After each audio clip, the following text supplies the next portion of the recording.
Welcome to our discussion of atypical sexual behavior. I'm going to focus my energy in this chapter on actually talking about paraphilias. Paraphilias are actually a type of psychological disorder, and I'm going to use the DSM-5 as my source for defining what a paraphilia actually is. So a paraphilia is when a person feels personal distress about their behaviors, their interests, their proclivities, you might call it. So the person feels personal distress about it. They think that there's something wrong with it and they wish they could stop, something like that. It's not just distress resulting from society's disapproval, because just because society doesn't approve of something, that doesn't necessarily make it inherently harmful or something like that. It's where the person themselves personally thinks that what they want to do or what they tend to do is bad. So that's one way that we can define paraphilias. The DSM-5 says the other thing that we could look for is when the person's sexual functioning requires either a non-sexual object. For example, they might have some kind of form fetish. A lot of people with form fetishes have a fetish about shoes, or they might have a fetish about feet. So these non-sexual objects are highly arousing. And really for a person to be diagnosed with a paraphilia, it's not just exciting or erotic. They literally cannot sexually function without the object either physically there or mentally there. They have to fantasize about it. There's media fetish, where they are obsessed with certain textures. Common ones are latex as a texture or silk as a texture. Animals, another non-sexual object, could be the object of a person who's having a paraphilia.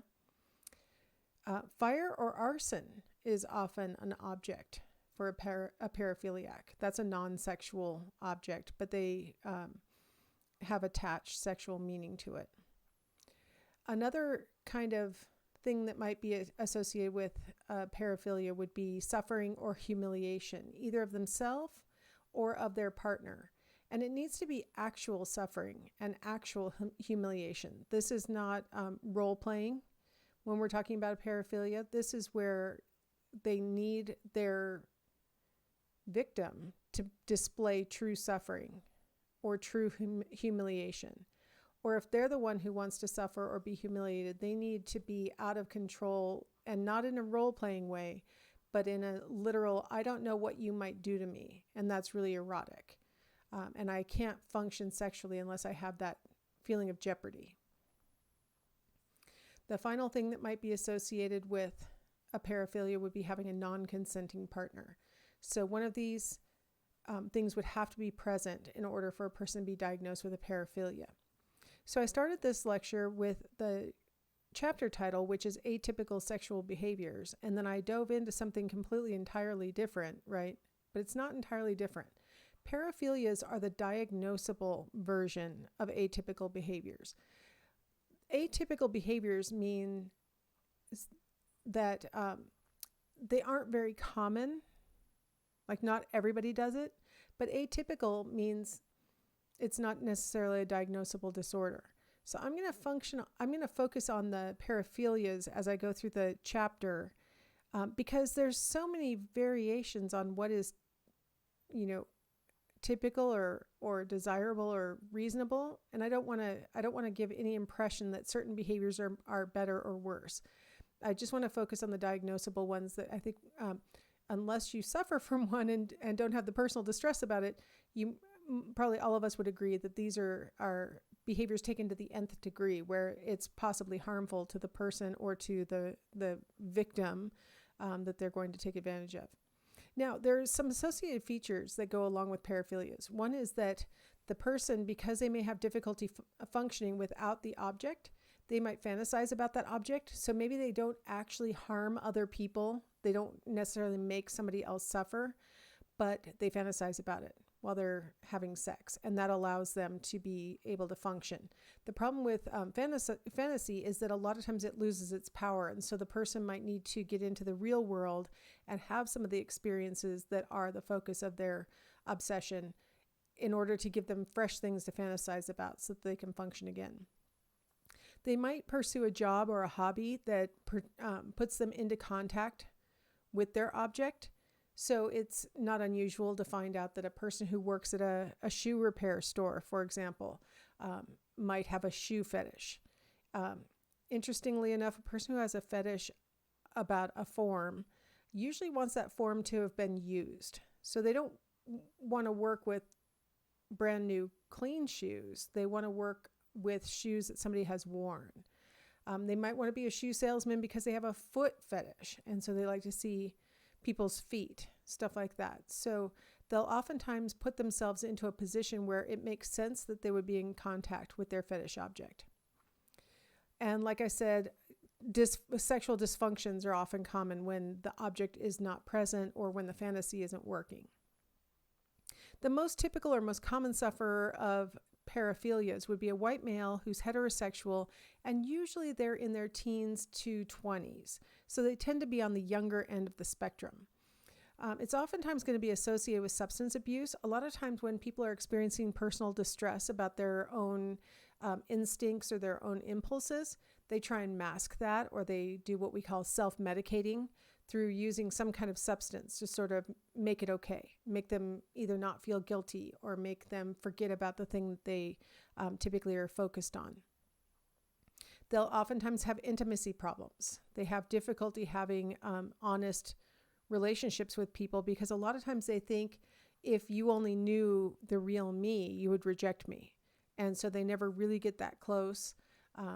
And so they end up having a lot of difficulty having healthy, intimate relationships. They oftentimes display personality disturbances. That could mean that maybe they really are diagnosable as a sociopath, what we call antisocial personality disorder, where the person has, not the normal guilt or remorse or empathy for other people. So while they may be super charismatic and smart and all these other great qualities, they may have this darker side where they don't feel like they have to follow the rules in general, and also with regard to how to treat people, and that might manifest itself with some of these sexual behaviors. So how do we judge the severity of paraphilias? Well, first off, our textbook is designed to talk about atypical sexual behaviors. And so it's really focusing on the mild to maybe moderate level of paraphilias.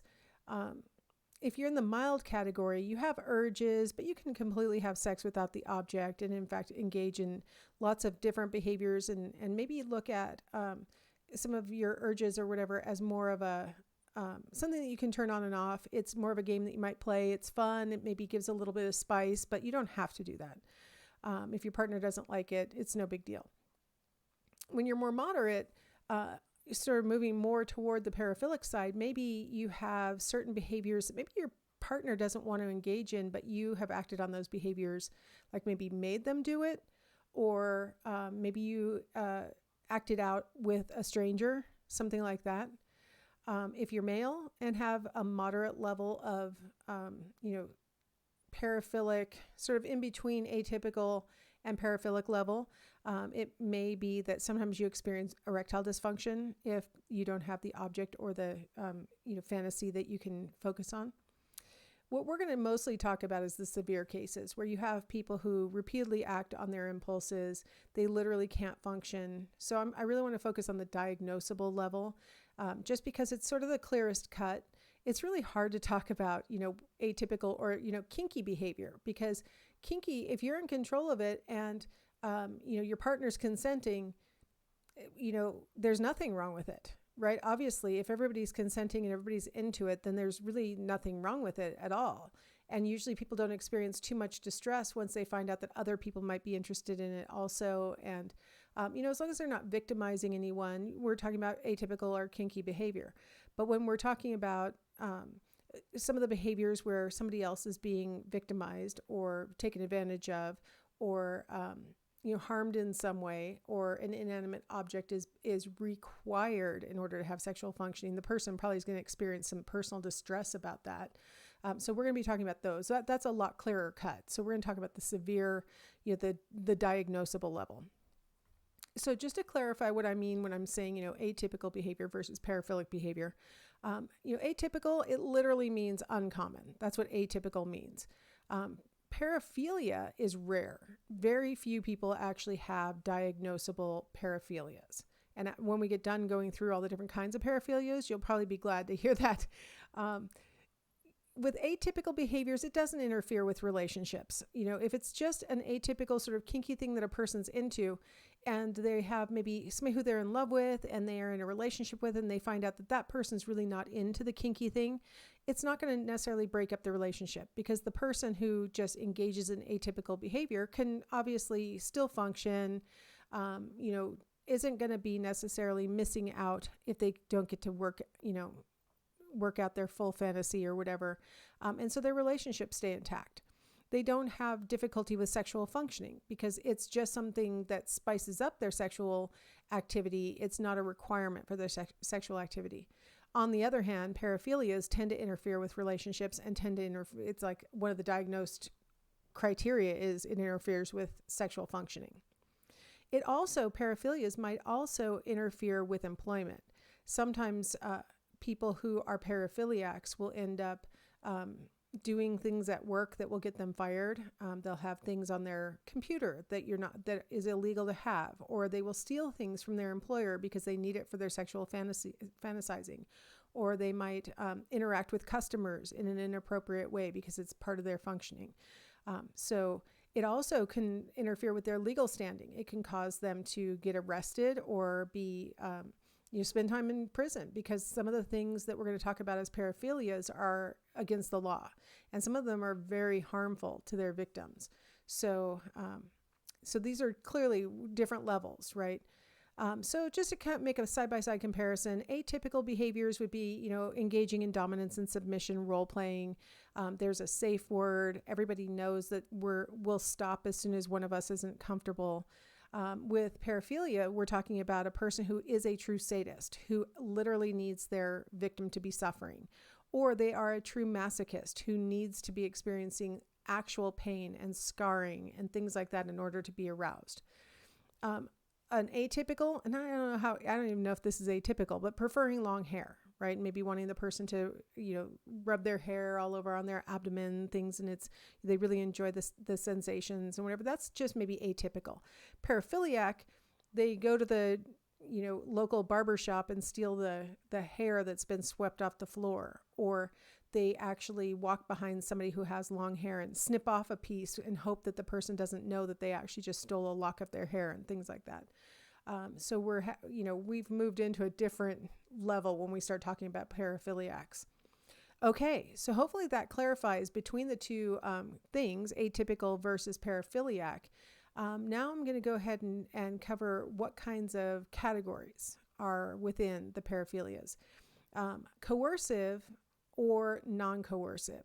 With the coercive types, you need to have either an unwilling victim who you have to force in some way to participate, or an unknowing victim who doesn't even realize that you are using them as, the object of fantasy, or that you stole a lock of their hair or something like that. In the non-coercive type, these would be behaviors that can be done alone, just using fantasy, or, doing the behavior by yourself, or a willing partner can step in and fulfill your fantasies, and that would still work. So we have coercive versus non-coercive as our two major categories of paraphilias. So before I jump into the next section, which is voyeuristic disorder, I'm going to start with coercive paraphilias in our next segment, and we'll just move through there. All right, I'll see you guys in the next segment.